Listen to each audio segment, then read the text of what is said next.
Alhamdulillah Rabbil Alamin. An bɛ Ala fo ka Ala waleɲuman dɔn.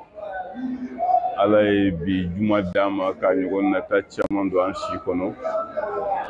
Kira barika, kira bonya, kira hɔrɔmɔ kama.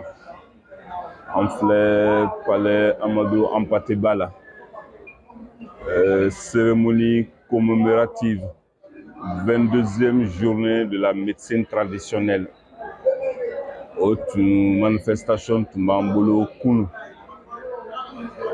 Ouverture kɛra kunu, bi ye exposition de ye jusqu'à demain 17h ni Ala ka diɲɛ ye.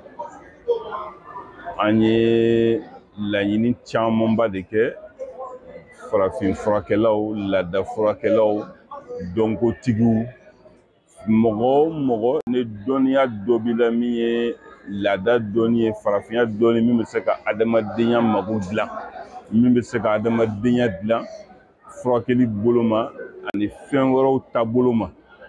Donc a kɛra lawasaba ye kunu.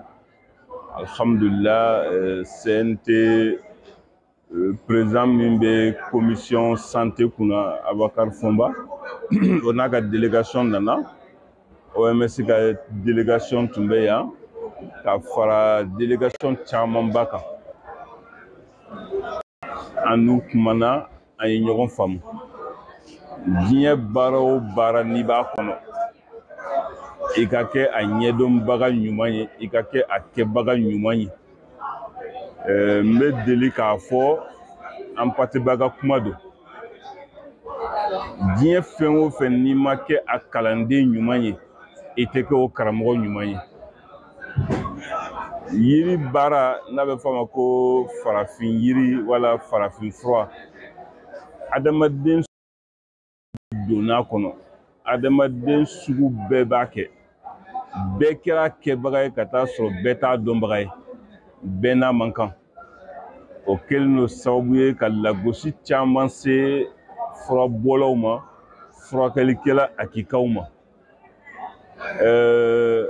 O de la an tun bɛ janfaba min yɛrɛ kɔnɔ, n'o ye lagosi min bɛ fɔ farafin fura ma, médecine sans dose, médecine ceci, médecine indigène. Mɔgɔ wɛrɛw dɔnbaliya par cupidité, mɔgɔ minnu tɛ siran hakɛ ɲɛ, u tɛ siran tɔɲɔli ɲɛ, olu fana bɛɛ nana don a kɔnɔ ka taa dɔ fara furakɛlikɛla hakikaw ka tɔgɔ juguya kan. Ngalon tun dalen don a la ka ban. Ni kɛbaga juguw fana nana don a la, ngalon in bɛ kɛ komi n'a sɔrɔ tiɲɛ don. Ka taa sɔrɔ kabini Ala ye diɲɛ da, kabini adamaden dara dugukolo kan, furakɛli bɛ kɛ ni jiri de ye. Jiri fɔlɔ min falenna diɲɛ dugukolo sanfɛ, o ye ngunjɛ ye. O ye Ala yɛrɛ ka turuli nɔ ye, o ye Ala yɛrɛ ka laɲini, o ye Ala yɛrɛ ka latigɛ ye. Kabini Ala ye diɲɛ da, adamaden ma furakɛ abada ni jiri tɛ. Adamaden ma balo abada ni falenfɛn tɛ. Ala ma foyi falen dugukolo sanfɛ, falenfɛn na min ma dabɔ ka adamaden dilan, min ma dabɔ ka adamaden mago ɲa, min ma dabɔ ka adamaden balo. Ni min m'a dɔn, o t'a dɔn. N bɛ segin kuma dɔ kan waati bɛɛ. An y'a démonstration kɛ yan, déléguéw ɲɛna, délégation minnu nana k'a yir'u la tacogo bɛɛ la. Mali mago bɛ souveraineté min na, Mali bɛ souveraineté min kɛlɛ nɔfɛ. Souveraineté in bɛ sɔrɔ ni tabiya bɛɛ de ye. Tabiya bɛɛ jɔyɔrɔ b'a la, tabiya bɛɛ ka kɛcogo b'a la.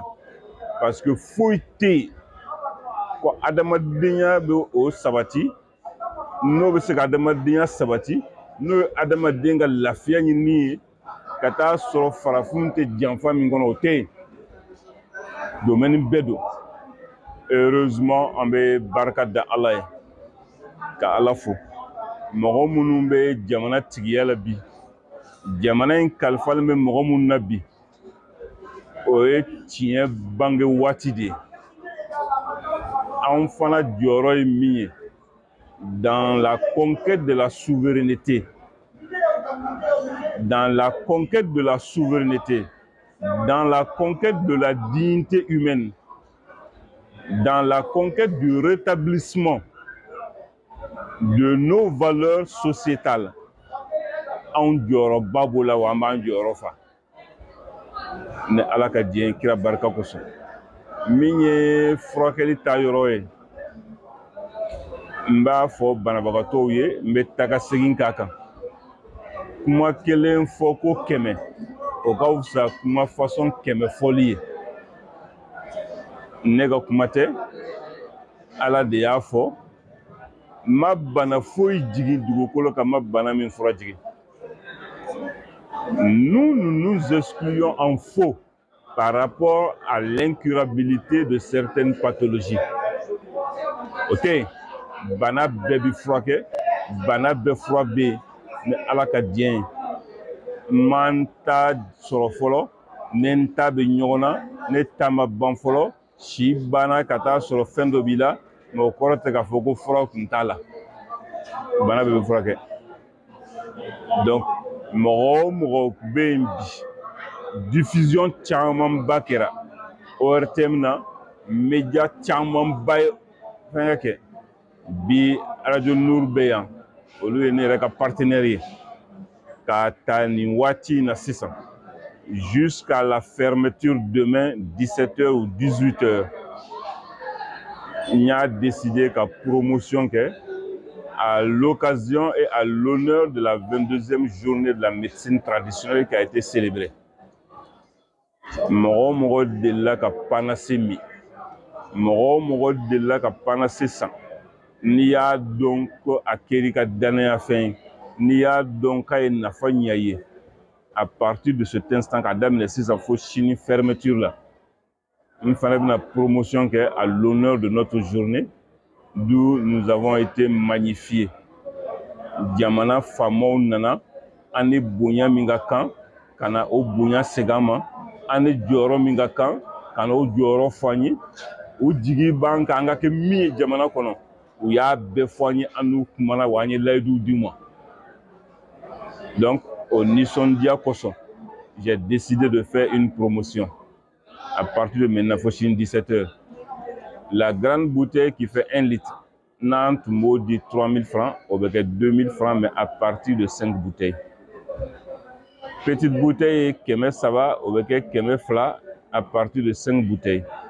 O fana ye an ka promotion ye, ni Ala sɔnna à l'honneur de cette journée, pour laquelle nous avons été suffisamment comblés hier par la participation des autorités et de beaucoup d'organismes qui sont venus. U ka miiriya ye min ye médecine traditionnelle kan, u ka hakilina ye min ye, an ye kumaw tiɲɛ fɔ ɲɔgɔn ye, disposition minnu bɛna ta pour que baara in bɛ kɛ bonya kɔnɔ, karama kɔnɔ, sariya kɔnɔ, a dɔnbaga jɔnjɔn, a dɔnbaga hakikaw fɛ, yaasa jamanadenw bɛ se ka lafiya cogo min na, kɛnɛya bɛ se ka sabati cogo min na. On ne peut pas parler de développement endogène. Jamana tɛ se k'a jigi da développement foyi ka jamana kɔnɔ ni kɛnɛya ma sabati. Bon, anw bɛ se ka jamana kɛnɛya k'o sécuriser, an bɛ se k'o kɛ, o dɔnni bɛ anw na, a kodɔn b'an na, a kalan b'an na, a moyens b'an bolo, an bɛ se k'a kɛ. Donc Ala k'a ni sababa bɛn, Ala kira barika kosɔn, Ala kira bonya kosɔn, sallallahu rasulillah. Numéro 90 35 79 87.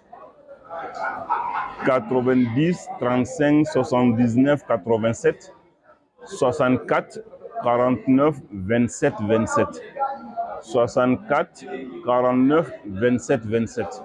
O ye n ka numéro ye, n sigiyɔrɔ bɛnnen bɛ Bamakɔkura ma, Bamakɔkura misiri kɛrɛfɛ. Ala k'an sababa bɛn, k'a ta sisan ka taa sini ma, banabagatɔ fɛn o fɛn bɛ yen fana ni ɲininkali minnu b'i bolo, n'i mago bɛ consultation de la, i ka laɲini ye fɛn o fɛn ye, an b'aw ka disposition na foire période nin kɔnɔ jusqu'à demain 17h. Foire kɔfɛ contact filɛ nin ye, i bɛ se ka déplacer, an bɛ se ka kuma ɲɔgɔnya kɛ cogo min na ni Ala ka diɲɛ kira barika kosɔn.